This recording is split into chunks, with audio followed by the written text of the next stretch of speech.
مراقبت شما، فامیل و جامعه شما با مراقبت از خودتان شروع می شود. آزمایش سرطان دهانه رحم درباره حفظ صحت خودتان می باشد.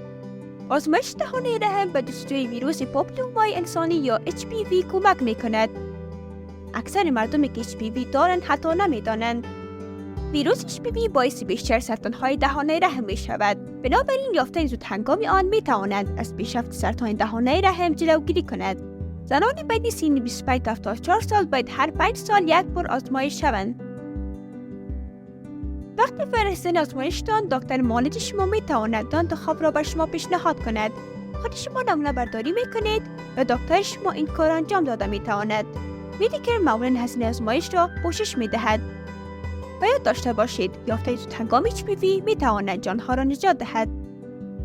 منتظر نمانید. مطمئن شوید که امروز با وقت گرفتن ملاقات برای آزمایش دهانه رحم با دکتر معالج از خود مراقبت می کنید و یاد داشته باشید تشخیص پیش از وقت جانها را نجات می دهد.